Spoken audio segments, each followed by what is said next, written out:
Well, I was out on the lake yesterday, and I'm getting ready to kind of put the boat under its cover, and I think I'm going to wax the motor. I haven't done that yet. But before I do that, any of that, I figured I'd do a quick overview of my boat, what it is and why I got it. If you're interested in Jon Boats, maybe you'd be interested in this. This is a 2017 Crestliner 1448 MT. So the 1448, 14 foot in length, 48 inches across on the bottom at its widest. It's wider up top, obviously, in the gunwales here. The M stands for modified V, so it's not, it is very bargy up front, but it's got a slight V to it. So that's what the M stands for. And the T is for tall. And a normal Jon Boat or standard Jon Boat would be 1436 with 15-inch transom. This is a 20-inch transom, so the T stands for tall, 20-inch transom. I'll start at the front here. Bought this bow rail here on a Facebook Marketplace. To the best of my research, so I drove 3 hours to meet the guy to pick this thing up because the measurements were right for what I wanted. And when I got this, I didn't ask him. I assumed it was stainless steel, so when I got there and he handed it to me to look at, it weighed nothing. So it's aluminum. To the best of my knowledge, it's off a 68 or 70 Aristocraft boat. Yeah, so anyways, I put on these pucks here out of composite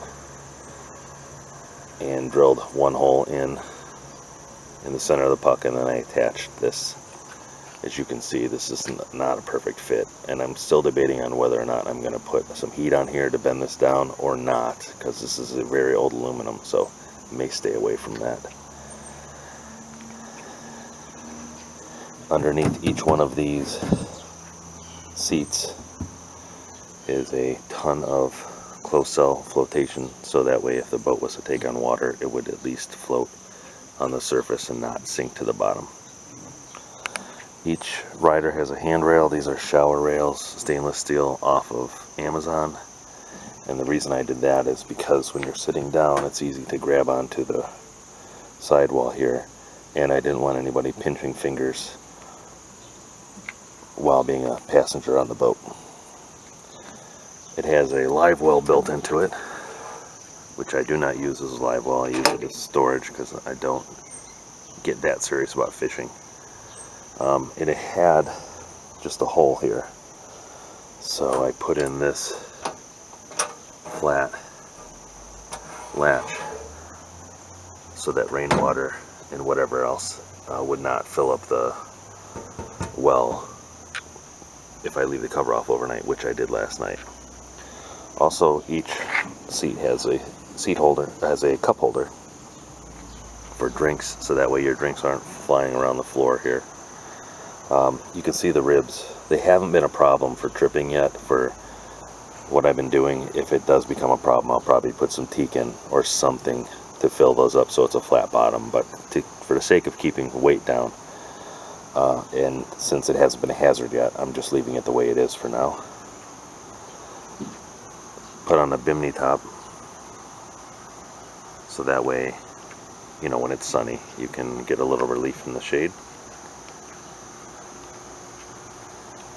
Come around to the back. This is my 2020 Suzuki 99 long shaft. Got a stainless steel prop on it, and I went with the name Godzilla because it's obviously not the biggest boat or anything to that on that level, but it's green and I thought it was funny, so I went with Godzilla. Also, you'll notice a lot of the ocean going and the Great Lakes going freighters will have safety first across the bridge.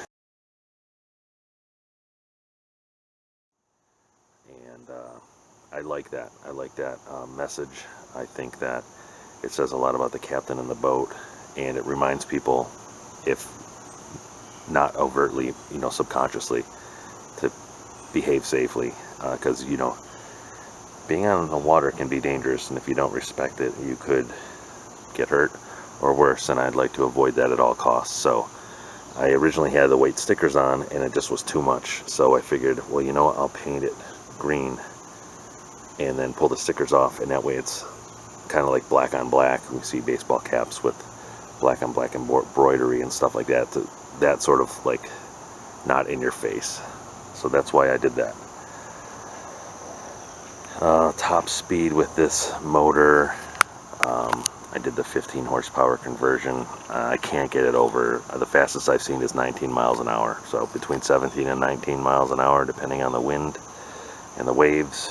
So if you want to go faster, you just got to get a bigger engine. I think, let's see here. Oh, also,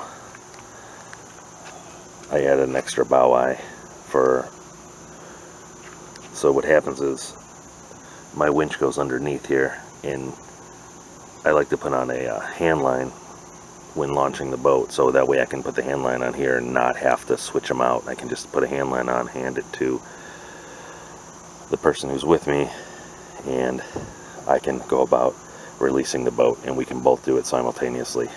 Two bow eyes has been a real help for that. If your trailer's in too deep, this thing will kind of like interfere a little bit with this because it pitches down, so I can't put the trailer in too deep, but not a big deal. If I put it in properly, they don't interfere at all. And that's about it for the 2017 Crestliner. Like I said, the reason I say it's a 2017 is because, well, first of all, it is. Second of all, when I bought it, it was literally brand new, just had never been sold. So I got a discount price on it because it was 3 years old, but it was new. So I was very happy with that. It's very stable.